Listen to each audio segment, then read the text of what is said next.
Bonjour les amis des fils. Je me nomme Bamba Fatmata, Fatim pour les intimes.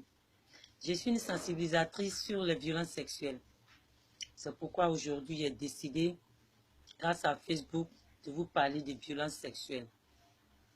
Ce que ça veut dire, la définition de violences sexuelles, c'est forcer quelqu'un contre son gré, c'est-à-dire coucher avec une personne sans son consentement. C'est ce qu'on appelle viol, ce qu'on appelle violence sexuelle.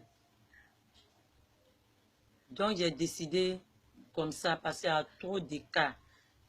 Voilà, j'ai décidé comme ça de vous sensibiliser. Et je sais que cette sensibilisation va marquer beaucoup de personnes. Je suis sûre et certaine. La prévention, ça c'est le conseil que je vais vous donner. Pour éviter même que ça arrive. Il y a d'abord la communication, les films, comment laver un enfant. Et puis, ne pas faire confiance aux voisins. Je commence par les films. Vous les mamans, vous aimez regarder les films brésiliens avec vos enfants. Vous-même, vous êtes là, l'enfant assis, ou du moins elle est assise. Monsieur et madame s'embrassent à la télé. Nous, chez nous en Afrique, ici, il n'y a pas ça. Donc vous regardez les films brésiliens avec vos enfants, ils s'embrassent, presque nus. C'est pas joli à voir. C'est les enfants, ils retiennent beaucoup. Et quelqu'un d'autre peut les blaguer pour leur demander si elle regarde le film. Et puis elle va dire oui, je regarde le film, c'est comme ça, c'est comme ça. Donc viens, on va faire. C'est comme ça on gagne les enfants. Donc arrêtez de regarder les films avec les enfants. Laissez-les regarder les dessins animés. Il n'y a rien de tel. Deuxièmement, communication. Vous ne communiquez pas avec vos enfants. Lorsque vous sortez, vous rentrez peinard. Ça vous en foutez de ce qui s'est passé derrière vous. C'est grave.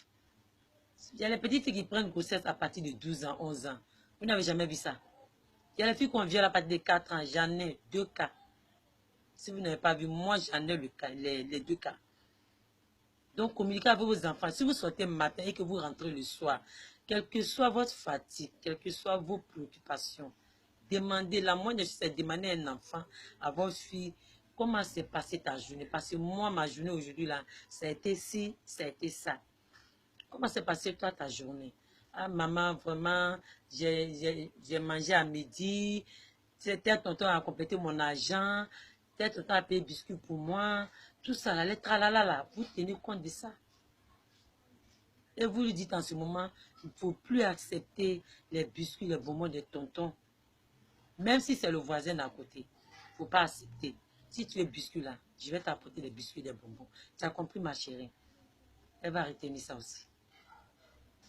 Hein? Vous ne communiquez pas avec vos enfants. Si vous venez demander comment s'est passée ta journée, et puis ce n'est pas avec un air fâché, avec un sourire, vraiment, il faut que l'enfant ait confiance en vous. Hein?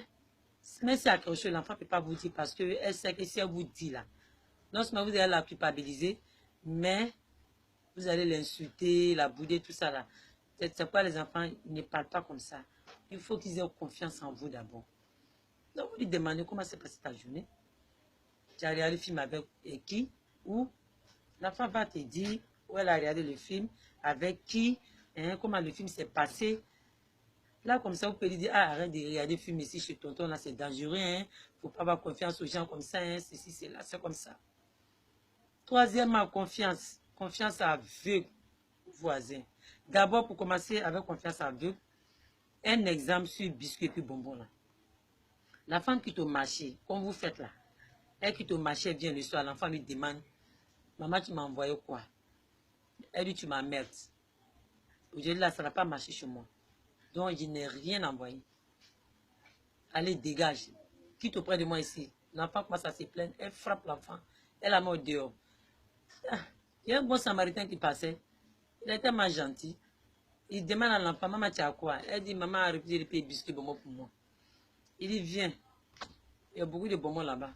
Surtout bonbons sucettes là. Vrai bonbons, mais moi, mais j'en ai. Il prend l'enfant. Elle avait 6 ans à l'époque. Il prend l'enfant. Il la met dans son atelier. Je ne dirais pas son ethnie, ni la commune dans laquelle ça s'est passé. Et qu'est-ce qu'il fait à la place de bonbons? Il enlève son sexe, il met dans la bouche de l'enfant, il fait la pipe et il jouit dans la bouche de l'enfant. Pendant ce temps, son doigt là, c'est dans le sexe de l'enfant.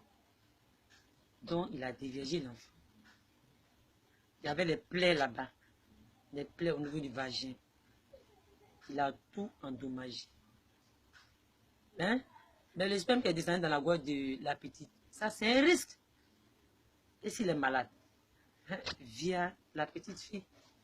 Donc arrêtez d'avoir, c'est-à-dire des réactions bizarres. L'enfant, il ne sait rien. Il ne peut pas comprendre la vie à son âge. Si vous venez que ça n'a pas marché, 25 francs. Vous pouvez avoir ça quand même, 53, vous pouvez avoir. Tiens, va payer ton bus. Ou envoyer quelqu'un d'autre s'il est 19 heures. Ne laissez pas la petite sortir là-bas. Envoyez quelqu'un d'autre. Hein? Maintenant, l'enfant est gâté. L'enfant connaît déjà le sexe d'une grande personne à l'âge de 6 ans. À quoi le bonbon et le biscuit là? Donc, comme je disais, la confiance au voisin. Mon bébé, le voisin t'a donné quoi aujourd'hui? T'as donné l'argent? T'as donné un biscuit, il est gentil, hein? C'est ton mari, hein? C'est mon beau. Mon beau, bonne arrivée. Ta femme m'a dit que tu l'as donné un biscuit. C'est grave ça. Arrêtez ça. Arrêtez ça. Mais vous poussez l'enfant à connaître garçon. Ça, c'est un. De deux, vous faites confiance aux voisins. Hein? Est-ce que vous connaissez la moralité de ces derniers? Confiance au petit du quartier. Non, lui, il est bien, il est très gentil. Confiance là. Ça aussi, il y a son exemple. C'est pas faux aussi. Je ne dirais pas non plus le pays, ni l'ethnie. Parce que c'est grave. Je ne peux pas dire ça. Il y a un jeune qui est quitté dans son pays natal pour venir voir sa tante en Côte d'Ivoire. En temps, sa tante savait qui il était. Il avait violé une personne, une fille là-bas, puis il avait fui pour venir ici en Côte d'Ivoire. Sa tante n'a pas dit aux voisins, elle s'est tue là-dessus pour protéger son neveu. Pendant ce temps, sa voisine lui confiait ses 2 filles, 8 ans, 10 ans, avant d'aller au marché, tous les jours que Dieu fait. Ton neveu est venu. Il faut parler. Il n'a pas parlé. La voisine aussi, tellement qu'elle est gentille, naïve, elle fait confiance au petit. Jusqu'à elle appelle mon fils. Et elle dit à ses enfants de le respecter en tant que les grands frères. Et elle a dit, le comble, que tout ce qu'il va vous demander, faites. Hein. Si elle vient trouver qui s'est plaint, hein, regardez comment elle est gentille. C'est votre grand frère. Et puis elle mange avec le petit devant ses enfants. Elle a confiance au petit devant ses enfants. Elle a déjà garant les enfants. Un matin, elle a donné l'argent au petit. Si tes petites soeurs quittent à l'école, il faut leur donner à manger. Il dit oui. Elle est partie. C'est ce jour-là que ça a commencé. Elle est partie. À midi, les 2 enfants sont venus. Il les a déshabillés. Non seulement, il leur a pas donné à manger. Il les a déshabillés, il les a violés. Tenez-vous bien, devant, derrière. C'est-à-dire, comme c'est mon domaine, il n'y a pas de tabou. C'est pourquoi je n'ai pas terre à terre. Devant, c'est le sexe, c'est-à-dire le vagin et l'anus. Les violets des 2 côtés, dans les 2 côtés. 8 ans et 10 ans. Pendant plus de 2 semaines. Les enfants vont tomber malades. Et puis, elles n'auront pas le courage de dire à leur maman que voilà, telle personne m'a violé. Puis c'est leur maman même lui fait confiance. Donc, il n'y a pas de problème à cela. Elles ont eu peur. Elles n'ont rien dit. Donc, c'est resté comme ça. Elles sont tombées gravement malades. La maman indigène, rien. Ce PMI, rien. C'est grâce à un médecin qu'elle a su que ses 2 enfants étaient victimes de violences sexuelles.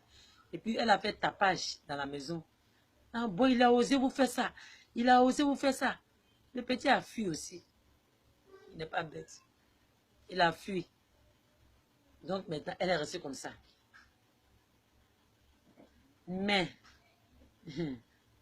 le plus grave, c'est que la petite de 8 ans lorsqu'elle toussait, puis c'est paix à son âme, elle est décédée. Lorsqu'elle toussait, elle éternuait, elle criait, elle riait, caca, pipi confondu, sans qu'elle ne sache. Elle pissait sans savoir, parce qu'il n'y avait plus de frein. Rien ne pouvait les retenir encore. L'urètre, plus de frein, anus, plus de frein. La vie de la petite est cachée à jamais, jusqu'à ce qu'elle décède. Elle était allongée sur un lit d'hôpital pendant 3 ans. Sa grande soeur qui avait 10 ans à l'époque est traumatisée parce que dès qu'elle voit un homme, elle court, elle fuit, elle crie. Abus de confiance. Arrêtez d'avoir confiance aux gens. Si vous voyez que je me suis assise ce soir, prends tout mon temps pour vous parler. Ce n'est pas parce qu'il n'y a rien à faire. Mais il y a trop de cas de viol. C'est trop. On viole les petites filles. Moi, mais j'en ai 2 cas de 4 ans. Donc, arrêtez d'avoir confiance aux voisins, aux petits de la cour, aux voisins de la cour, les tontons. Arrêtez de leur faire confiance. Parce que c'est pour gâcher la vie de vos enfants, de votre fille. Votre avenir, c'est celle qui va vous aider demain. C'est elle que vous avez livrée comme ça. Parce que vous faites confiance aux gens. Maintenant, le problème pour savoir si la fille a été violée ou pas. Si cette mère avait su ça, elle allait savoir rapidement et attraper le jeune homme. Lorsque vous lavez vos enfants, vous ne touchez pas le sexe. Vous lavez le visage, la tête, jusqu'à l'enfant même pleure. Hein? La poitrine, vous frottez bien comme ça, le dos pareil. Lorsque vous arrivez au niveau du sexe, vous dites en bon, tu as honte. Quand l'enfant coince ses pieds, tu as honte. Bon, tiens ton éponge, lave-la par toi-même. Qui est fou? Si elle plaît là-bas, l'enfant va laver de sorte que ça ne passe pas mal. Hein? Si vous avez lavé tout le corps là, pourquoi vous ne pouvez pas laver le sexe là-bas? Ou bien éponge là, ça blesse, c'est grillage. C'est pas grillage, c'est éponge. Lavez normalement. Et dès qu'elle bouge un peu, là, vous vous rendez compte sur le champ qu'elle a été violée. Qu'il y a quelque chose. Devenez le gynécologue ou du moins la gynécologue de votre fille, de vos enfants. Devenez aussi médecin généraliste de vos enfants. Vous suivez vos enfants. Veillez sur eux. Ayez confiance d'abord à votre enfant au lieu de faire confiance à autrui. Faites confiance à votre enfant, votre fille. Tout ce qu'elle vous dit là, prenez ça en compte. Puis donnez-lui le bon conseil. Donnez-lui le très bon conseil. Ne lui criez pas dessus après un acte pareil. Ne la culpabilisez pas. Ce n'est pas de sa faute. Hein? Elle est bébé. Donc c'est ce que vous disiez. Lavez les enfants jusqu'au sexe. Lavez très bien le sexe. Parce que c'est tout à fait normal. Les enfants s'amusent dans le sable, tout ça, dans la boue. Donc c'est normal. Donc en lavant maintenant, vous pouvez faire haute découverte. C'est comme ça se passe. Une maman, c'est comme ça. Vous ne pouvez pas laisser votre enfant se laver tout seul. Ouais, tout seul. Ce n'est pas des filles, en général. Maintenant, on a fini ça. On va rentrer dans le cas de viol même. Lorsqu'il y a viol, là, comment se comporter? Lorsque un enfant est violé, ne la lavez pas.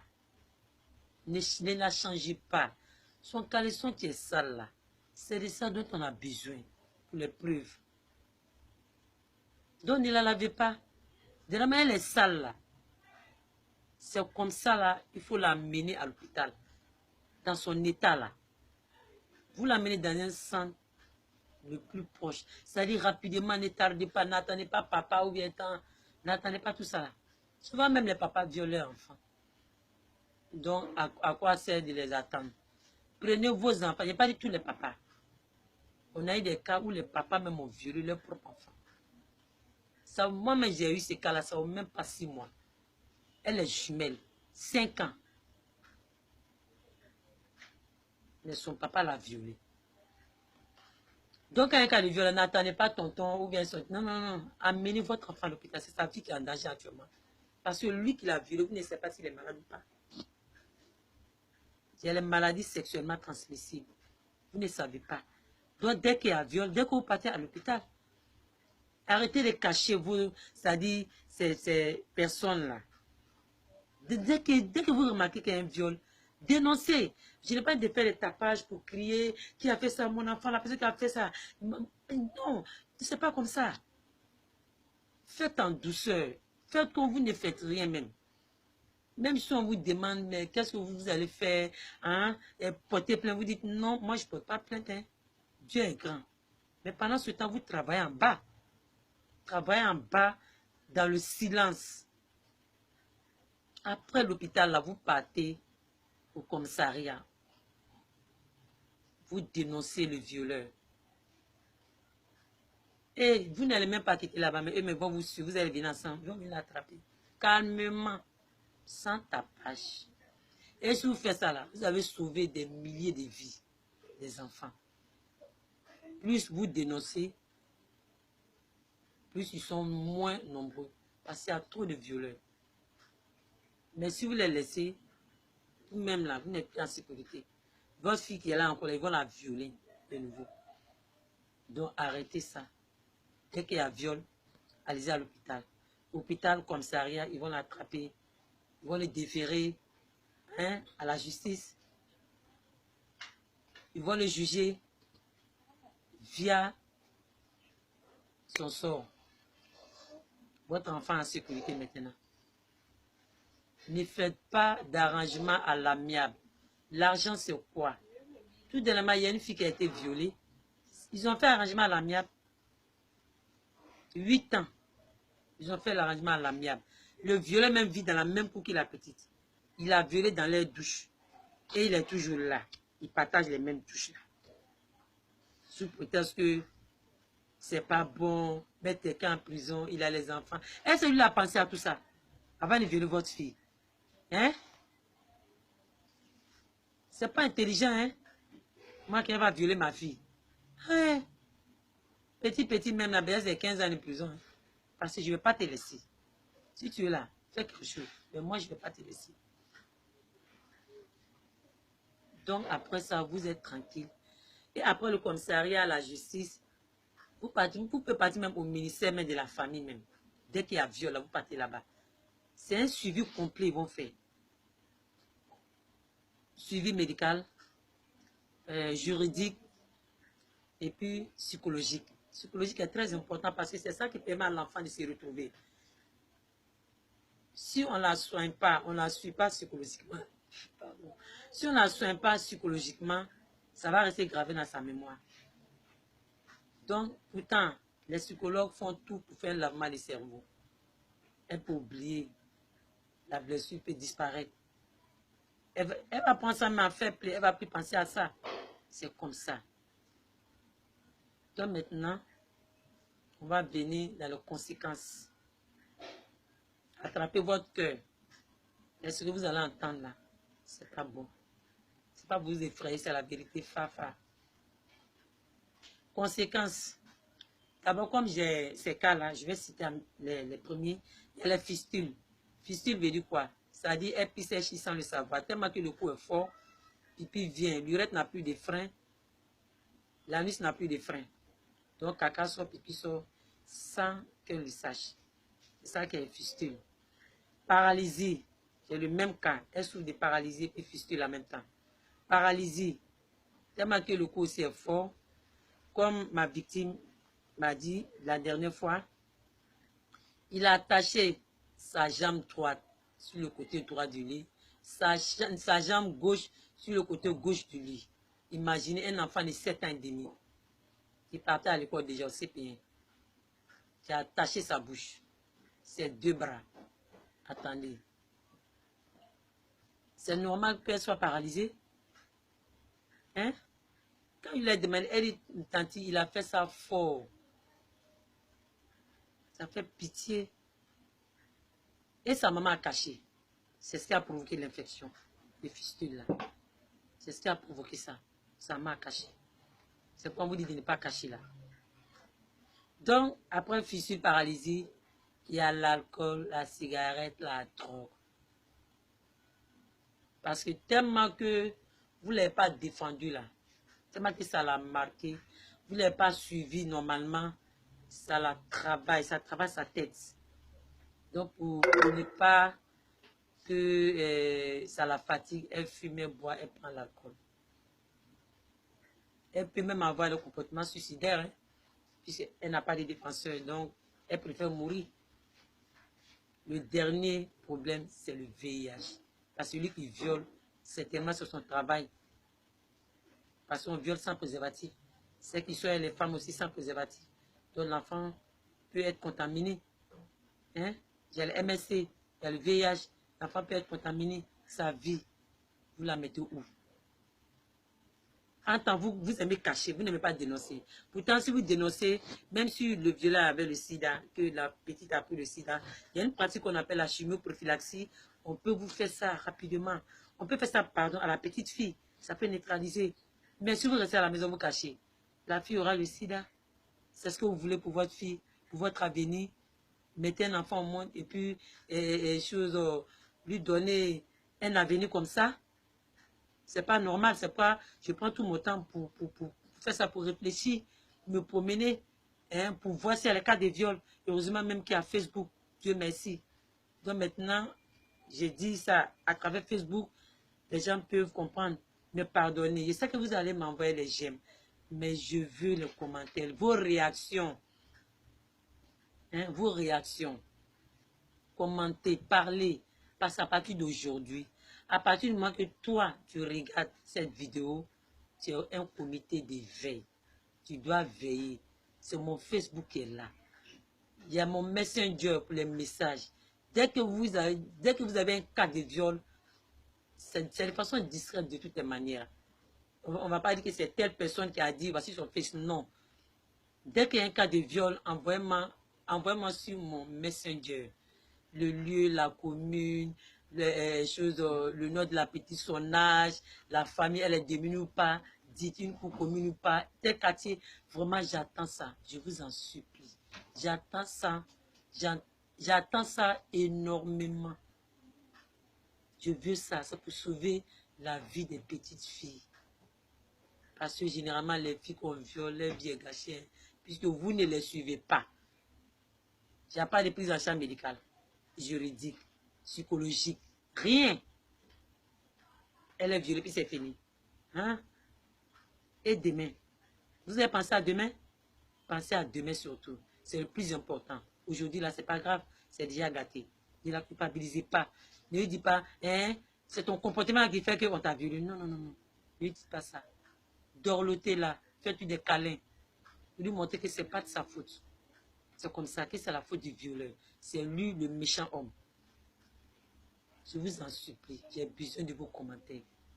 Parce qu'à partir d'aujourd'hui, vous avez un comité d'éveil. Le comité d'éveil, c'est celui qui veille sur tout. Dès qu'il y a un cas de viol, c'est pas, comme on le dit dans le jargon papatoya, non, non, c'est pas ça. Dès que ça se passe, vous m'envoyez un message, c'est tranquille, quoi. Et si vous m'envoyez aussi vos demandes d'amis, précisez que vous êtes comité d'éveil. Vous m'envoyez vos demandes d'amis, puisque je vais regarder d'abord. Je regarde toujours avant d'accepter. Je vais sur votre page, je regarde, mettez comité de veille pour que je puisse savoir que vous êtes dans le groupe aussi. Hein? Donc, merci beaucoup de m'avoir écouté. Mais faites très attention à vos enfants. Et n'écoutez pas, ne faites pas confiance aux voisins surtout. Merci et bonne soirée à vous.